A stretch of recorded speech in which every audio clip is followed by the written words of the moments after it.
Hello, everybody. Welcome to Little Rusty Bucket. Subscribe to the channel and drop a like. If you haven't subbed already, we're trying to hit 20K, so it would be much appreciated. So in today's video, I want to talk about Giannis and the prospect of him actually getting traded.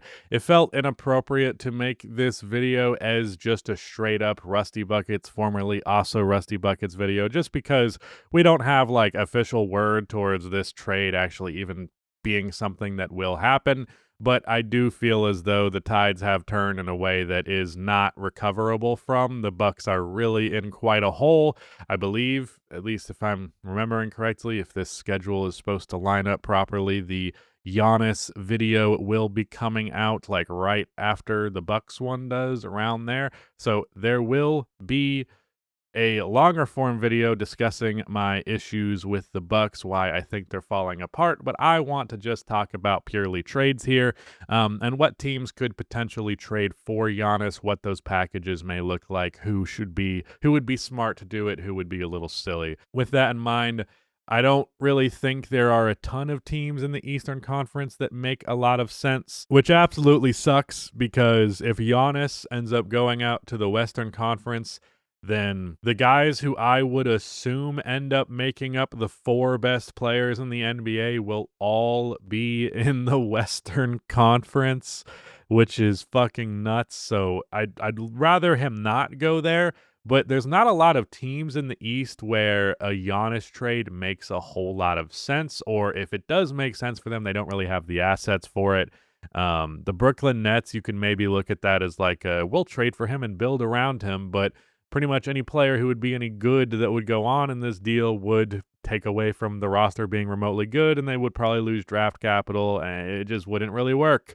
I think if you're going to trade for Giannis, you need to have a reasonable timeline to get towards contention, if not immediately within a year or so. If it's going to take any longer than that, you probably shouldn't do it. Speaking of that, the Chicago Bulls have been rumored to go after Giannis pretty much forever. Giannis has even said that he likes the idea of playing in Chicago, and a lot of Bulls fans have latched on to this idea that the next team that he plays for will be the Bulls. And to be fair, if they wanted to, I think the Bulls do have the assets to pull off this trade. They have basically all of their future first-round picks, besides for the one this year that's only top 10 protected. They have Josh Giddey, who I would love to see in another team's uniform, so they could potentially trade him in like a sign-and-trade type deal if it were to happen this offseason. Patrick Williams is a throw-in. Probably would have to throw in Buzelis as well, as much as it would break my heart, and then a couple of draft picks. Nikola Vucevic to match salary. Yeah, that makes enough sense.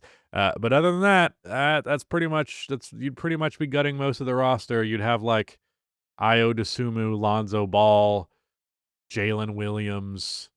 Like, there's just not that many great players left over, are there? So I wouldn't do that if I was the Chicago Bulls. I wouldn't be shocked if they were the type of franchise to do that.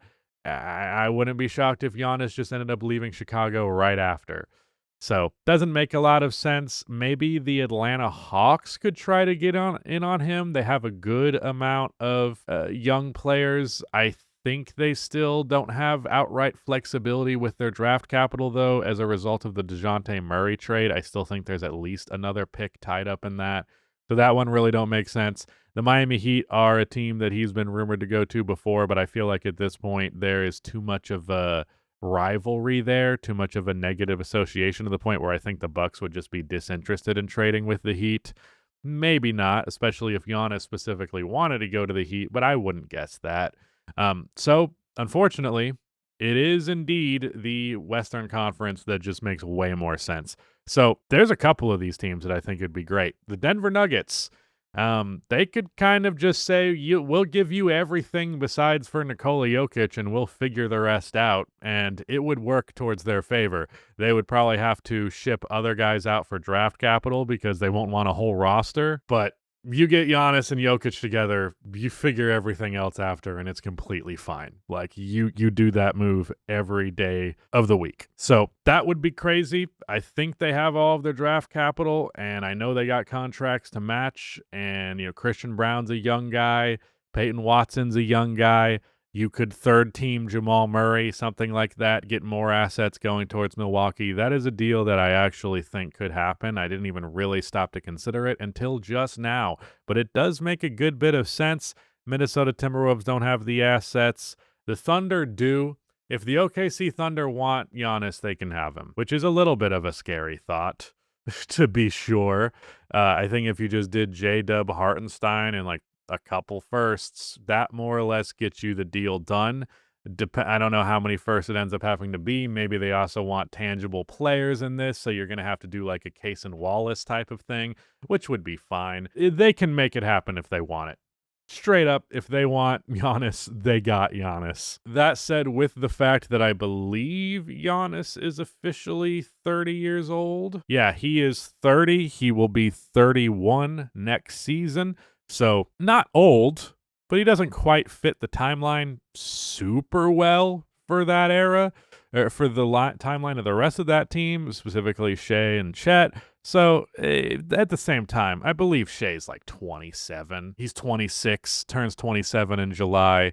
So yeah, 27 next year, 31 next year. I mean, it's a 4-year difference. It doesn't really matter ultimately, but I could see that being enough of a reason for them to pass up on him. But like I said, they want Giannis, they got him. If they win a championship, I don't think they break up that core. But if they lose, especially in a way that's disappointing, that's on the table for sure. Lakers don't have the assets, as funny as that would be, and terrifying as that would be. Don't think the Clippers would do it, nor do I think they could. I think they have their picks now, but I don't think they could really make the players work. They don't really have young guys like that. The Golden State Warriors. The fun thing about the Jimmy Butler deal is the Warriors didn't give up any of their young players. If Kuminga, Pods, Moody is enough-ish of a young core of guys, throw in Quentin Post in there, and then I believe they still have access to trade a good handful of their first-round picks, because I'm pretty sure they only included one in the Jimmy Butler deal. Was there even one? The Heat received a 2025 first protected from this year. So there is no first that the Warriors don't have going forward, as far as I am aware, because after this draft passes, the Stephian rule completely disappears. So by the time it's time to make trades, they can make trades. They have draft capital. They probably have to use Draymond Green's contract to match. That's the only kind of L there, but I also don't think Draymond and Giannis would play together well. But Jimmy Butler, Giannis, and Stephen Curry as a trio is a hell of a fucking trio. Even if everybody else is not that remarkable, you could still build a whole lot with that. I think with how much of Golden State's success has been predicated on small ball in the past, I think it would be cool if this is when we saw Giannis transition to playing the center position. At the same time, I think a lot of his weaknesses as a shot blocker and defender and as a big man kind of get passed over as a result of the fact that he's playing the power forward position. But nevertheless, center play, Giannis much bigger than center. My point, play small ball, Giannis at the 5. 2 more floor spacers out there with Butler and Steph so that you're not hurt too much by the fact that Butler and Giannis are non-3-point threats. But yeah, that's something that I think is very high up there on the possibility list. Could be funny if the Dallas Mavericks got in on this instead of the Kevin Durant thing. Can you fucking imagine Giannis and Anthony Davis? Can you imagine trying to go up against that defensively? Jesus Christ. I don't think they'd be able to do it because Kevin Durant's probably going to be considerably cheaper asset-wise than Giannis will be. The Houston Rockets could do it. I don't know how well that fit next to Sengun would be, to be honest. Probably not very good, and I don't think they'd include him. A lot of their core pieces are good, but it's not like they're a guaranteed playoffs. I mean, they are with Giannis there, but like, I think Sengun is just significantly better than everyone except for maybe Amen. Amen might actually be goated for real. He just needs more opportunity. But the Mavericks, I don't think that's going to happen. The Rockets, I don't think that's going to happen. The Grizzlies, I mean, I could see that. Definitely fits along with Giannis's mentality as a player. You know, the grit and grind thing, being all physical, it fits. I don't know, do you do a jaw for Giannis swap? Or do you make it a Desmond Bane? I feel like Desmond's old enough because he was a older rookie.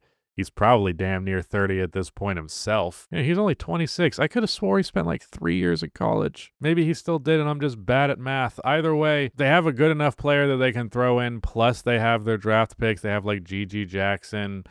They have a couple of young guys who are interesting. So I do think they could actually make that swing work. And if you've got Jaren Jackson Jr. at the 5, being that he's a decent enough floor spacer, defensively, the idea of Jaren plus Giannis together is insane. The versatility in combination, the amount of rim protection between the two of them, that would really be something. Pelicans don't make no sense. Spurs is one I've actually seen. And that is some real, we're just trying to get like a superhero duo together shit. Because what do you mean Giannis and Wemby? That shit would truly be a cheat code. That plus De'Aaron Fox, dude. My goodness. So let's say hypothetically the Spurs get maybe not the number 1 pick, but a top 3 pick in this year's draft. They have Stephon Castle. They have Keldon Johnson, who you could convince yourself there's something there. Devin Vassell, there's certainly something there, even if he's been disappointing this year. Jeremy Sohan, maybe. Just any of those young guys, and then their draft pick, their future draft picks, which they have all of. I think they even have a pick or two that's not theirs. Actually, I know for a fact they have the Atlanta Hawks pick in this year's lottery. So the Spurs, if they actually wanted to go get Giannis, I think they could do it. That's actually a real possibility. And if you have both of those guys together, dude, it's really hard to imagine that not resulting in a championship. You have two of the best, most unstoppable finishers in basketball, and then you have a guy who shoots damn near 10 3-pointers per game at 7'5" and on a good percentage.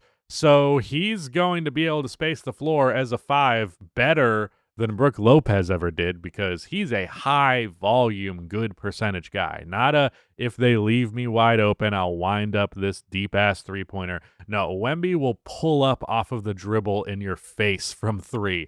So the spacing is perfect. The defense, oh my God, the defense between those two.